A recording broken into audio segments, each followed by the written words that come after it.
ओम नमो भगवते वासुदेवाय। ओम नमो भगवते वासुदेवाय। ओम नमो भगवते वासुदेवाय। नारायणं नमस्कृत्य नारायण नमस्कृत्य नरं चैव नरोत्तमं नरं चैव नरोत्तमम् सरस्वतीं व्यासं देवीं देवीं सरस्वतीं व्यासं व्यासं ततो जयमुदीरये। ततो जयमुदीरये। नष्टप्रायेषु अभद्रेषु अष्टप्रायेषु अभद्रेषु तं भागवत सेवया नित्यं नित्यं भागवत सेवया भगवती उत्तम श्लोके भगवती उत्तमश्लोके भक्तिर्भवति नष्टिके। भक्तिर्भवति नैष्ठिके। श्रीमद् भागवतम प्रथम स्कंद अष्टम अध्याय श्लोक संख्या 26। जन्मेश्वर्य सुत श्रीभी जन्म विसर्जा सुता श्रीभिः वेदमान मद पुमान एधमान मद पुमान् नैवारत्ताभिधातुं वे नैव हर्ति अभिधातुम् तमा किंचन गोचरम्। कामकिञ्चन गोचरम्। जन्मेश्वर्य श्रुत श्रीभिः जन्म सच्च श्रुत श्रीभिः वेदमान मद पुमान एधमान मद पुमान् नैवाभिधातुं वे न एवार्ति अभिधातुम् वे अकिंचन गोचरम्। त्वं तम् किं अकिञ्चन गोचरम्। हरे कृष्ण। हरे कृष्ण। जन्म ऐश्वर्य श्रुता श्रीभिः जन्म स्त्रीधीरे एधमान मद पुमान् पुमान् न एव आहर्ति अभिधातुम्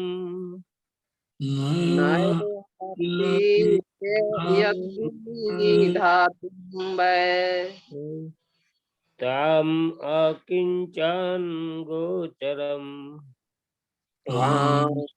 किंचन गोचरम्।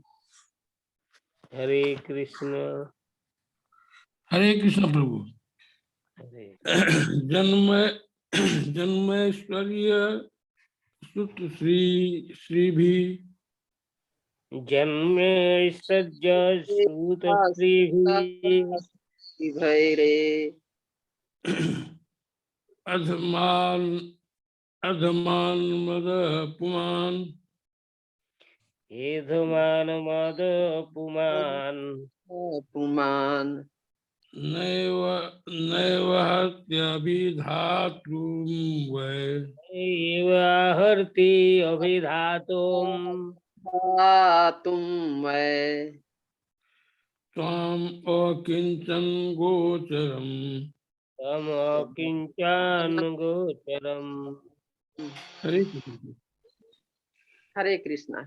जन्म सर्यश्रुत श्रीभिरे जन्म ऐश्वर्या श्रुता श्रीभिः धमान मद पुमान् एदमान मद पुमान मद पुमान् नैव हर्ति विधातुं वै न एवाहर्ति अविधातुम् वै त्वां किंचन गोचरम् तम् अकिंचन गोचरम्। हरे कृष्णा। हरे कृष्ण। अनुवाद और तात्पर्य पढ़िए नंद किशोरी माता जी। जी प्रभु जी, हरे कृष्णा प्रभु जी।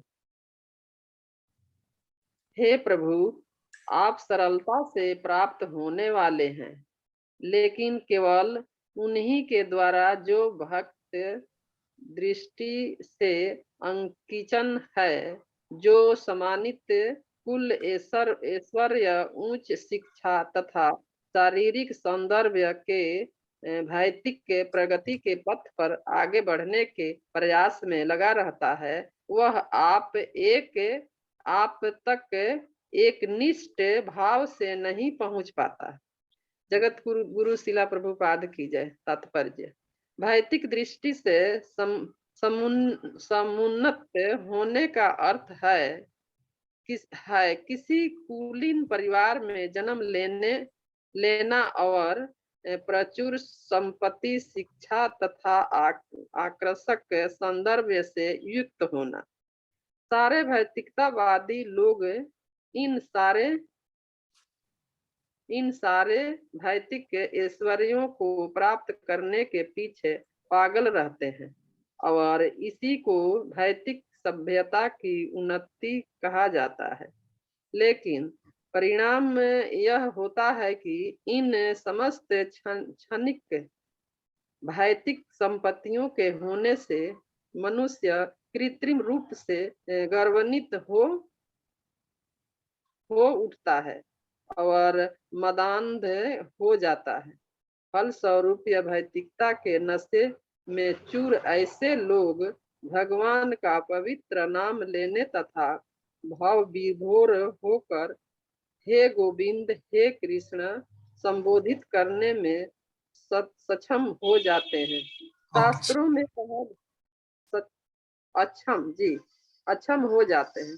शास्त्रों में कहा गया है कि भगवान का पवित्र नाम एक बार ही लेने से पापी इतने पापों से मुक्त हो जाता है जितने वह कर भी नहीं सकता। भगवान का ऊपर कीजिए प्रभु जी। जी, भगवान का पावन नाम में लेने में इतनी शक्ति है, इस कथन में तनिक भी आयुक्त नहीं है। समुचित भाग्य पवित्र नाम में ऐसी प्रबल शक्ति है, लेकिन ऐसा नाम लेने में गुणवत्ता चाहिए। यह भाव की गुणता पर निर्भर करता है। एक असहाय व्यक्ति भगवान का नाम भाव विभोर होकर ले सकता है, लेकिन यदि उसी नाम को कोई भौतिकता से संपन्न व्यक्ति लेता है तो उसमें उतनी निष्ठा नहीं हो सकती। भौतिकता के मध्य में फूला रहने वाला व्यक्ति यदा कदा भगवान का पवित्र नाम जप सकता है, लेकिन वह गुणता पूर्वक नाम लेने में अक्षम होता है। अतएव भौतिक के उन्नति के 4 सिद्धांत, पहला उच्च कुल, दूसरा संपत्ति, तीसरा उच्च शिक्षा तथा आकर्षक संदर्भ, ये चारों आध्यात्मिक उन्नति के पथ में अग्रसर होने के लिए मानव योग्यताएं हैं। शुद्ध आत्मा का भौतिक आवरण कहाँ चला गया?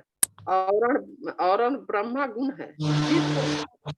जो रुग्ण शरीर का ब्रह्म गुण होता है, यह गुण होता है जी। शरीर का बाह्य गुण, जी सॉरी सर, शरीर का बाह्य गुण होता है। सामान्य विधि यह है कि ज्वर की तीव्रता कम की जाए, न कि कुपचार द्वारा उसे बढ़ाया जाए। कभी कभी ऐसा देखा जाता है कि आध्यात्मिक दृष्टि से उन्नत व्यक्ति भौतिक रूप से निर्धन रह जाते हैं, लेकिन इससे हतोत्साहित नहीं होना चाहिए। उल्टे यह निर्धनता शुभ है चिन्ह है। जिस प्रकार की शरीर में ज्वर का ताप घटना शुभ है, जीवन का उद्देश्य उस भौतिक मद को घटना होना चाहिए, जिसके कारण मनुष्य अपने जीवन के उद्देश्य के विषय कहाँ चला गया, दृष्टि के विषय में। इस प्रकार से मोहग्रस्त व्यक्ति भगवत धाम जाने के लिए सर्वथा अनुपयुक्त होते हैं। जी भैया। तो कुंती महारानी यहाँ पर उल्लेख करते हैं कि भगवत भक्ति करने के लिए जो 4 प्रकार की बाधाएं हैं, इस पर हम लोग डिस्कस करेंगे। तो कल हम लोग जो कुछ, कल का श्लोक हमारा 25 नंबर श्लोक था श्रीमद् भागवतम का, उस 25 नंबर श्लोक से हम लोग को क्या शिक्षा प्राप्त हुआ, क्या समझे, उस विषय में थोड़ा सा हमारे विश्वनाथ प्रभु जी बोलने की कृपा करेंगे कल की क्लास का ओवरव्यू। और प्राणमोहन प्रभु जी और नंद किशोरी माता जी भी अगर बोलने की कुछ पॉइंट रहे तो आप लोग भी बोल सकते हैं। तो पहले हमारे विश्वनाथ प्रभु बोलेंगे। हरे कृष्ण। हरे कृष्ण प्रभु। श्रीमद् भागवतम प्रथम स्कंध 8वें अध्याय का 25 नंबर श्लोक। इस श्लोक में कुंती महारानी बताते हैं क्या, जब विपदग्रस्त हम हो जाते हैं, रहते हैं, तभी भगवान का शरण करते हैं। क्योंकि ना पांडवों को जितना बार विपदग्रस्त हुए देखे तो वो भगवान ने उसको बचाया, भगवान को शरण किए हैं। तो इसमें बता रहे हैं क्या, आर्त अर्थात ज्ञानी और जिज्ञासु, ये जो 4 प्रकार का है, ये सभी भगवत भक्त है। ये भगवान का आराधना करते हैं। ये 4 प्रकार का जो है, तो इसमें से बोल रहा है। लेकिन और जो है वो दुष्कर्म करने वाला लोग है, वो ये माया द्वारा प्रभावित होते हैं। जो ये भौतिक जगत है, ये भौतिक जगत में जो माया है, उस माया में प्रभावित हो जाते हैं। और जब विपद का सम्मुखीन हम भी देखे, जब हमारा विपद का सम्मुखीन हो जाते हैं, विपद जब हमारा पास आते हैं, तब हम भगवत में रहते हैं, तब हमारा शरण नहीं होता है। ये स्वाभाविक देखा हो, ये हम लोगों का भी ऐसा है। तो ये कुंती महारानी बोल रहा है क्या, जो हमारा पास, हम चाहते हैं हमारा विपद ना हो, लेकिन कुंती महारानी बोल रहा है जो हमारा पास ऐसा विपद, ऐसा जो विपद हमेशा आते रहे। क्योंकि ना ये विपद आने से हम लोग परमेश्वर भगवान का शरण करेंगे, और बार बार वो विपद आने से हम भगवान का शरण कर पाएंगे। भगवान का शरण करने से उसको साक्षात मिलेगा। उसको साक्षात मिलने से हम लोग ये जो भव बंधन मतलब ये जो भौतिक जगत का जो बंधन, माया का बंधन, ये माया का बंधन से हम लोग मुक्त हो जाएंगे। मतलब ये जन्म मृत्यु का बार बार जो, उसी से हम लोग मुक्त हो जाएंगे। धरा में जन्म मृत्यु का जो बार बार आना जाना चलते रहता है, इसमें से भगवान का शरण करने से वो भगवान का साक्षात मिलने से, जितना बार हम भगवान के जितना ज्यादा से ज्यादा जब उसको शरण करेंगे, तब हमारा ये सबसे हम ये भव बंधन से मुक्त होंगे। इसीलिए कुंती महारानी बोल रहा है इसमें, इस श्लोक में भी, जो हमारा ये जो विपद है, जिस विपद में आप हम लोगों को भगवान परमेश्वर भगवान को बोल रहा है, श्री कृष्ण को बोल रहा है, जितना हमारा विपद आया सभी विपद में आपको शरण किया तो आपने हम लोगों को बचाया। तो ऐसा विपद हमारा हमेशा आते रहे, यही बता रहे हैं। और श्रीमद् भागवत गीता भगवान ये जो हमारा ये दुख दुर्दशा जो हमारा ये भौतिक जगत में ये हम लोग दुख में भरे हुए, हम लोग इसमें दुख में भरे हुए रहते, लेकिन जो लोग भगवान का शरण नहीं करते हैं, जो मूढ़ व्यक्ति होता है, जो मूर्ख व्यक्ति होता है, वो क्या करते हैं, वो इसी जड़ जगत का उसी को सुख मतलब अपना आनंद सुख बोल के वो लोग समझ लेता है ये दुख दुर्दशा। और ऐसा करते हैं जितना बार ये जो दुख आते हैं उसका पास, ये दुख को निवारण करने के लिए वो जितना सचेष्ट होता है, वो भौतिक जगत में वो मायावादी लोग जितना माया में आबद्ध हो जाते हैं और उतना ही वो दुख दुर्दशा में गिर जाते हैं। तो ये है, इसीलिए ये दुख सुख हमेशा भगवान को बोल रहा है, श्री कृष्ण परमेश्वर भगवान को शरण करते रहना चाहिए। अभी भगवत धाम में जाने का योग्यता अर्जन करेंगे, मतलब उसमें से जाना तो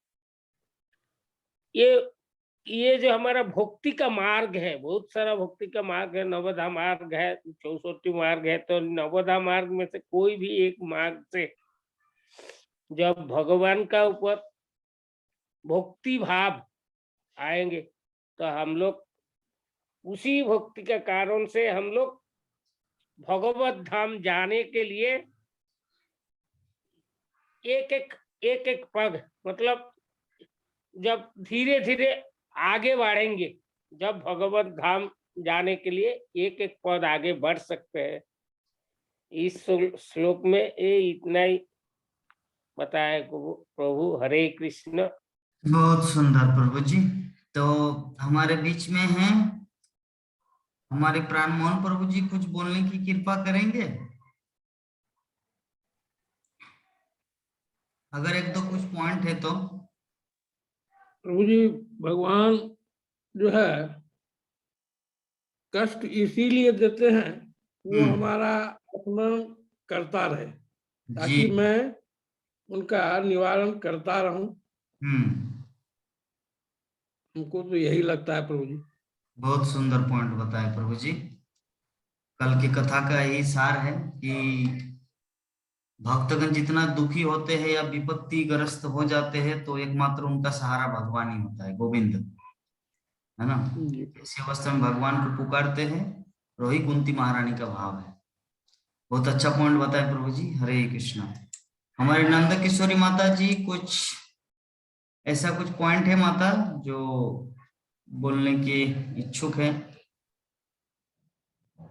जी प्रभु जी, हम हरे कृष्णा प्रभु जी। हरे कृष्णा। यही है, कितनों भी तकलीफ होने में घबराना नहीं चाहिए, भगवान को नाम लेना चाहिए। और हम लोग तो थोड़ा सा तकलीफ में घबरा जाते हैं, लेकिन कुंती माता इतनी उनसे शिक्षा मिल रही है कि वे विपत्तियों को बार बार बुला रही हैं। कोई विपत्ति पड़ना चाहता नहीं है, लेकिन वे बार बार बुला रही हैं। तो उनके कुंती महारानी को शिक्षा देने के अनुसार यही हम लोगों को शिक्षा मिल रही है कि कितनों भी कैसा भी समस्या आए, कैसो भी तकलीफ आए, उस तकलीफ में घबराना नहीं चाहिए। और भगवान के नाम, कृष्ण जी के नाम हमेशा लेना चाहिए। विपत्ति या तकलीफ इसीलिए आता है कि भगवान को नाम लें। लेकिन प्रभु जी कोई विपत्ति में ही, दुख में ही नाम लेते हैं, सुख में नाम नहीं लेते। इसलिए भगवान यही मतलब भगवान के नाम विपत्ति में ही, माने ये सब कहने के अनुसार है कि तकलीफ में, और जैसे भी तकलीफ हो शरीर में, चाहे कहीं भी, उसमें माने ये घबराना नहीं चाहिए। उसमें साहस और संतोष करके भगवान के नाम लेना चाहिए। जो जैसे भी करें भगवान ही करें। जो बीत गया है वो भी उन्हीं के किया हुआ, जो हो रहा है सो भी उन्हीं के किया हुआ है, और जो भविष्य में होगा सो उन्हीं के किया हुआ है। बहुत इस सुंदर, बात से घबराना नहीं चाहिए। बहुत सुंदर बस पॉइंट बताए। ठीक है माता जी, यही बहुत सुंदर। कल की क्लास का सार, आज का ओवरव्यू मुझे बहुत ही अच्छा लगा कि सभी भक्तगण थोड़ा थोड़ा बहुत कंट्रीब्यूट किए। ऐसा ही बोलना है जितना हो सके, पॉइंट बाय पॉइंट। तो चलिए हम लोग शुरू करते हैं आज का हमारा श्रीमद् भागवतम प्रथम स्कंद श्लोक संख्या 26 अष्टम अध्याय। तो क्या बोल रहे कुंती महारानी कि जन्म स्वर्ज श्रुतस्भिर एधमानम अदः पुमान नेवाहर्त विधातुं वे तम अकिंच गोचरम। अर्थात कहने का अर्थ यही है कि हे प्रभु, हे कृष्णा, हे श्याम सुंदर, हे जगन निवास, आप सरलता से प्राप्त होने वाले हैं, लेकिन केवल उन्हीं के द्वारा जो भौतिक दृष्टि से अकिंचन है। अकिंचन का अर्थ क्या है? भौतिक दृष्टि से अकिंचन, भौतिक दृष्टि से किंचन मतलब धनवान, ज्यादा पैसा वाला, डॉलर, 4-4 गाड़ी, 10-10 फ्लैट, इसे कहते हैं किंचन। और अकिंचन मतलब भिखारी, निर्धन, जिसके पास धन नहीं है, लाइक सुदामा, श्रीधर, कोलावेचा श्रीधर, श्रीवास पंडित। तो कौन व्यक्ति भगवान को सरलता से प्राप्त कर सकता है? कुंती महारानी बोल रहे जो भौतिक दृष्टि से अकिंचन है,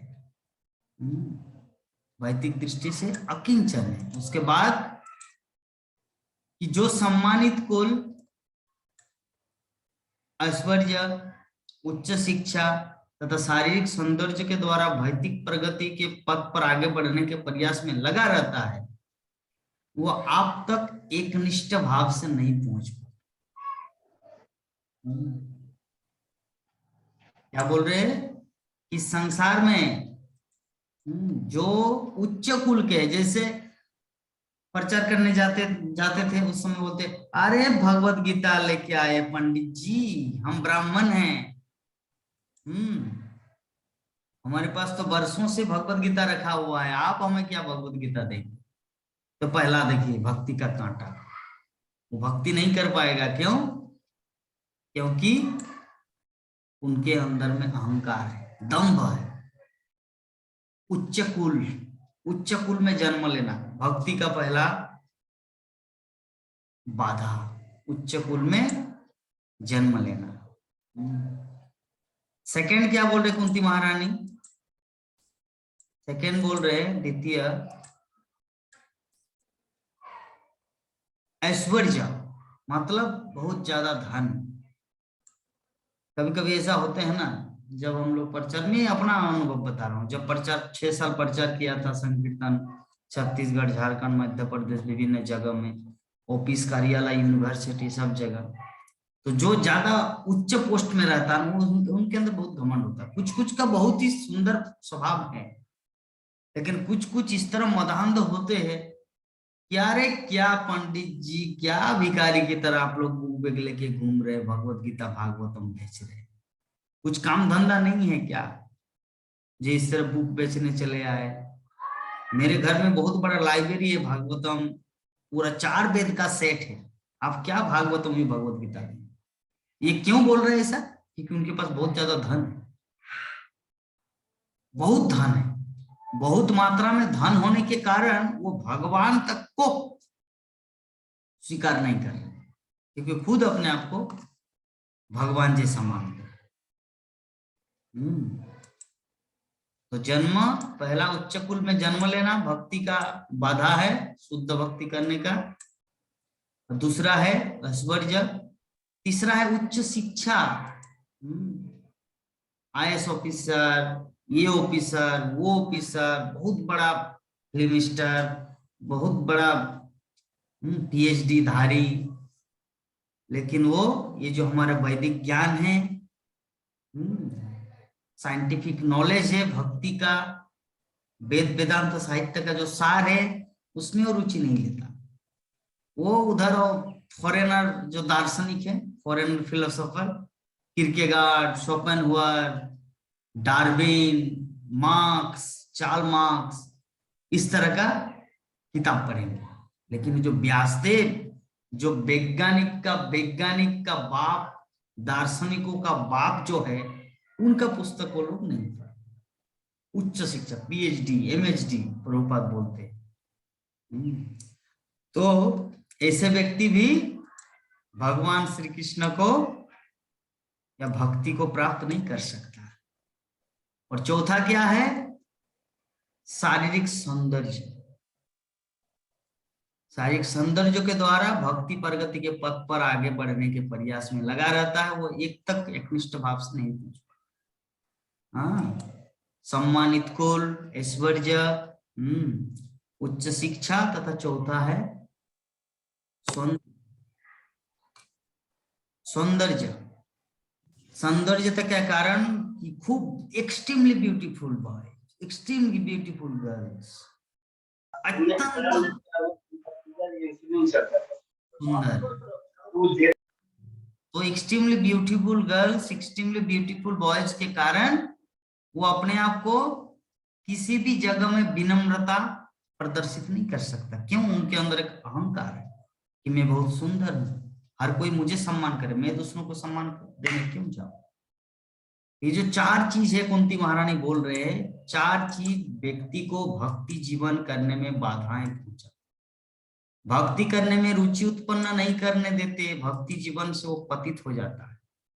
हाँ, पतित क्या, भक्ति करेगा तब तो पतित होगा। एक्चुअली उनका मन ही नहीं लगता कि मैं भक्ति करूं, क्योंकि व्यक्ति भक्ति कब करता है? जब अपने आप को मानते कि मैं एक दास हूं और भगवान मेरे प्रभु। लेकिन जब उनके पास धन है, उच्च पूरा खानदान, करोड़ों रुपया, अरबों रुपया है, उनके पास बहुत ब्यूटीफुल, सुंदर है, हैंडसम है, उसके बाद उच्च शिक्षा है, PhD का PhD है, और अच्छे कुल में जन्म है, तो उनके पास तो सब कुछ है, तभी वो किसकी भजना करने जाए? वो तो खुद ही दूसरा लोग उनको भजे, ये उनकी इच्छा है कि लोग मेरी पूजा करें, लोग मेरी भजना करें। हाँ, क्योंकि दास भाव जब तक नहीं आएगा, तिन्नादोपि सुनीचे ना, तब तक भगवत भक्ति संभव नहीं है। हाँ, भगवत भक्ति के लिए दो चीज इंपॉर्टेंट है। पहला है श्रवण, दूसरा है कीर्तन। कीर्तन मतलब हरिनाम जप। हरिनाम जप कैसे होगा? महाप्रभु बोले तिन्नादोपि सुनीचे न तरोरूपी सहिष्णु। जब तक ये मतलब तरोरूपी सहिष्णु भाव, दया भाव और विनम्र भाव जब तक नहीं आता हमारे इमोशन में, हमारे लाइफ में, हमारे जीवन में, तब तक हरिनाम हम लोग जप नहीं सकते। और श्रवण भी नहीं होगा, क्योंकि किसके बारे में सुनने जाए? भगवान के बारे में। लेकिन वो तो खुद भगवान से बड़ा अपने आप को मानते हैं, तो क्यों सुने? तो इसलिए श्रवण कीर्तन जो भक्ति का जो मुख्य अंग है, वो भक्ति उपासना नहीं कर सकता जो व्यक्ति ये जिसके पास ये चार चीज है। तभी कोई प्रश्न कर सकता, प्रभु जी तब तो बहुत बड़े बड़े IIT इंजीनियर, MTech PhD, वो लोग तो भक्ति जीवन में आते हैं। तो रेयर वो लोग आ जाते हैं कुछ कुछ, क्योंकि वो सब कौन है? वो भगवत गीता के श्लोक के अनुसार है, प्राप्त पुण्य किताम लोकान स्थिति शाश्वती समा सुचिनाम श्रीमताम गेहे जोगो भ्रष्ट विजायत। पिछले जीवन में भक्ति कर रहा था, तो भक्ति करते करते वो असफल हो चुका है, पिछले जीवन में 100% नहीं कर पाया। इसलिए भगवान उनको चांस दिया, कहां पर? एक उच्च ब्राह्मण कुल में, उच्च वैष्णव कुल में उनको जन्म मिला, ताकि बचपन से ही भक्ति करने का संस्कार मिले। एक श्रद्धावान पुरुषों के घर में उनको जन्म मिला। हाँ, क्योंकि वहां पे फैसिलिटी होता है, धन रुपया पैसा सब कुछ रहेगा, अच्छा संस्कार मिलेगा तब तो भक्ति संपादन कर पाएगा। इसीलिए भगवान उनको ऐसे परिवार में जन्म देते हैं। प्राप्त पुण्य कृताम लोकान सात सती समा सूचिनाम श्रीमतान। सूचिनांग मतलब ब्राह्मण वैष्णव और श्रीमतांग मतलब धनवान। सूचिनाम श्रीमताम गेहे, गेहे मतलब घर, जोग भ्रष्ट भी जाए थे, जो व्यक्ति पिछले जीवन में भ्रष्ट हो चुके हैं, भक्ति करते करते पतित हो चुके हैं, उनको इस जीवन में वो चांस मिला है। तो जितने बड़े बड़े IIT इंजीनियर या अच्छे अच्छे भक्तगण दिख रहे हैं हमारी इस दुनिया में, वो सब पिछले जीवन का असफल जोगी, पिछले जीवन का असफल जोगी है, जिसके कारण यहाँ पर सौभाग्य मिला है उनको पुनः भक्ति करने का। तो श्रील प्रभुपाद तात्पर्य में लिख रहे हैं कि जो भौतिक दृष्टि से समुन्नत होने का अर्थ है किसी कुलीन परिवार में जन्म लेना और प्रचुर संपत्ति, शिक्षा तथा आकर्षक सौंदर्य से युक्त होना। सारे भौतिकतावादी लोग इन सारे भौतिक ऐश्वर्य को प्राप्त करने के पीछे पागल रहते हैं। क्या कर दो, और इसी को भौतिक सभ्यता की उन्नति कहा जाता है। भौतिक सभ्यता की उन्नति, भौतिक सभ्यता जो वर्तमान हम लोग देख रहे हैं, एक अच्छा घर रहे, अच्छा नौकरी रहे, अच्छी पत्नी रहे, समाज में अपनी प्रतिष्ठा रहे, यही है भौतिक संपन्नता। आध्यात्मिक संपन्नता क्या है? आध्यात्मिक संपन्नता है दासों का दास, दासों का दास, दासों का दासानुदास। जितना हम लोग आध्यात्मिक दुनिया में अपने आप को दास फील करेंगे, उतना भक्ति जीवन में प्रगति उतना उच्च है। ये भौतिक जगत और मैटेरियल, मतलब भौतिक जगत और आध्यात्मिक जगत में ये डिफरेंस है। भौतिक जगत में व्यक्ति बड़ा होना चाहता है जड़ जगत में, और आध्यात्मिक जगत में व्यक्ति छोटा होते। गोपी भर्त कमल, गोपी भर्त पद कमलो दासानु दासानु दासानु दासानु दासानु दासानु दासानु दासानु दास। क्योंकि आध्यात्मिक जगत का खिड़की जो है ना, वो छेदा बहुत छोटा है, और छोटे छेद में बड़ा व्यक्ति पार नहीं हो सकता, उसके लिए छोटा बनना पड़ेगा। तो इसीलिए आध्यात्मिक जगत जाने के लिए व्यक्ति को छोटा होना पड़ता है, और वो छोटा है दासानु दासानु दासानु दासानु दास। गोपी भर्त पद कमलयो दासानु दासानु दासानु दास। तो इस प्रकार हम लोग यहाँ पे देख रहे हैं, श्रील प्रभुपाद बता रहे तात्पर्य में कि परिणाम क्या होता है ये सब के पीछे भौतिक सभ्यता का, भौतिक सभ्यता की उन्नति के परिणाम। इन समस्त भौतिक संपत्तियों के होने से मनुष्य कृत्रिम रूप से गर्वित हो उठता है और मदान्ध हो जाता है। मदान्ध हो जाते इसका अर्थ क्या है? मदान्ध हो जाने का मतलब हम लोग जानते हैं, कृष्ण लीला में कुबेर के जो दो पुत्र थे, कौन? मणिग्रीव और नारद मुनि ने जो श्राप दिया था विश्वनाथ प्रभु, क्या क्या नाम है? मणिग्रीव और लक्ष्मी। क्या है नारद मुनि जो श्राप दिया था? मणिग्रीव और कुबेर के दो पुत्र, नलकुबर और मणिग्रीव। तो नलकुबर और मणिग्रीव जो लोग नंगा स्नान करते थे, कहां पर? स्वर्गलोक की मंदाकिनी नदी पर। किसके साथ? अप्सराओं के साथ। तो जब ऐसे स्नान कर रहे थे तो नारद मुनि वहां से गुजरे, तो गुजर रहे थे तो नारद मुनि को देखकर भी उन लोगों का लज्जा फीलिंग्स नहीं हुआ। हाँ, एक लज्जा नहीं हुआ कि यहाँ पे नारद मुनि जा रहे हैं तो क्यों न थोड़ा सा इन पर एक ये दिखाए, एक श्रद्धा, कपड़ा पहने, लेकिन वो कपड़ा नहीं पहने। क्यों नहीं पहने? क्योंकि सम्मान नहीं है। एक साधु पुरुष के प्रति जब तक सम्मान नहीं रहेगा तब तक तो कोई कुछ उनके प्रति कुछ भी नहीं कर पाएगा। अल्टीमेटली बोलने का भाव यही है कि श्रद्धा, सम्मान उसी व्यक्ति के पास होता है जिनके अंदर विनम्र गुण है, जिनके अंदर विनम्र स्वभाव है। लेकिन उनके पास सुंदर स्वभाव है ही नहीं, क्योंकि उनका पिता कुबेर स्वर्गलोक का खजाना केशियर है, करोड़ों करोड़ों अरबों अरबों खबूत संपत्ति है। तो उनका 2 लड़का है, तो मदांध नंगा घूम रहा है, पैसे की कमी थोड़ी है। अरे कौन मुझे कुछ बोलने वाला। तो दोनों वहां पर नंगा नाच अप्सराओं के साथ पानी में नंगा नहा रहे थे। तो नारद मुनि वहां से गुजरे, तो नारद मुनि को देखकर माताजी सब जितने सारे लड़की वो तब सब कपड़ा ढक लिए, लेकिन ये 2 लड़का नलकुबर और मणिग्रीव ये अपने आप को कपड़े से नहीं ढके। तो जिसके कारण फलस्वरूप क्या हुआ, नारद मुनि वहां से गुजरे, बोल के निर्लज कही के तुमको इतना भी पता नहीं कि एक व्यक्ति जब आता है तो उसके किस तरह शरीर को ढका जाए, तो तुम नंगा होने का प्रैक्टिस कर रहे हो ना। चलो तुमको श्राप देते कि तुम पेड़ बन जाओ, वृक्ष बन जाओ, क्योंकि वृक्ष हमेशा नंगा रहते हैं। तो नारद मुनि उसको इस प्रकार नंगा होने का श्राप दिया। तो नंगा होने का श्राप दिया, क्यों दिया, कारण क्या था? कारण इसीलिए था ताकि एक बार जब वो फेल डाउन हो जाएगा ना, धीरे जब पतित हो जाएंगे ना, तब उसको पुनः वो याद रहेगा कि मैं कभी जीवन में भविष्य में कुछ ऐसा गलत काम नहीं करूंगा जिससे मुझे इस तरह का श्राप मिले।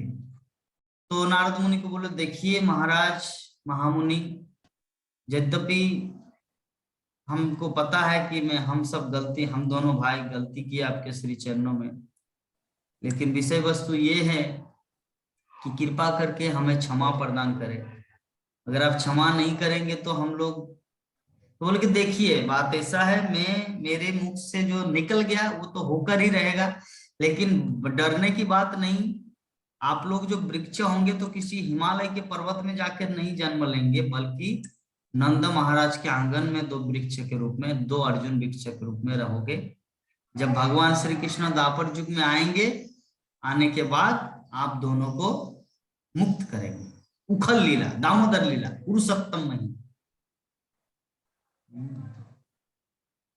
ये जो कार्तिक मास हुआ, ये जो भगवान श्री कृष्ण 1 महीना उखल में बांध के, तो उखल के कारण ही तो 2 अर्जुन वृक्ष का उद्धार हुआ। तो अल्टीमेटली मदान तो हुए थे, तो नारद मुनि उसको श्राप दिया। तो ज्यादा धन होने से क्या होता है, व्यक्ति मदांध हो जाते हैं, अंधा हो जाता है और मदांध हो जाता है। फलस्वरूप भौतिकता के नशे में ऐसे चूर ऐसे लोग भगवान का पवित्र नाम लेने तथा भाव विभोर होकर हे गोविंद हे कृष्ण संबोधित करने में अक्षम हो जाते हैं। शास्त्रों में कहा गया कि भगवान का पवित्र नाम एक बार भी लेने से पापी इतने पापों से मुक्त हो जाता है जितने वो कर भी नहीं सकते। भगवान के पावन नाम लेने में इतनी शक्ति है। तो चैतन्य चरितामृत में श्लोक आता है, एक कृष्ण नामे जो तो पाप हो रे, पापी साध्य नाय से तो पाप हो रे। कि एक कृष्ण नाम में इतना शक्ति है कि पापी का उतना शक्ति नहीं है कि सारे जीवन भर या अनंत जीवन में भी वो उतना पाप करे जितना कि एक कृष्ण नाम में वो खंडित होगा। मतलब जैसे एग्जांपल क्या दें उसको,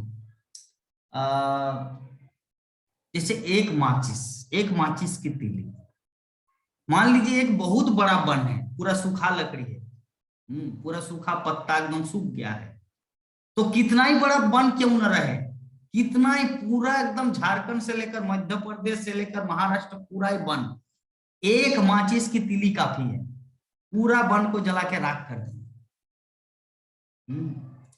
तो हरे कृष्ण महामंत्र की शक्ति इतना है, श्रील प्रभुपाद बोलते हैं कि पापी का साध्य नहीं है कि वो इतना पाप करे। तो अल्टीमेटली यहाँ पर समझाना चाह रहे श्रील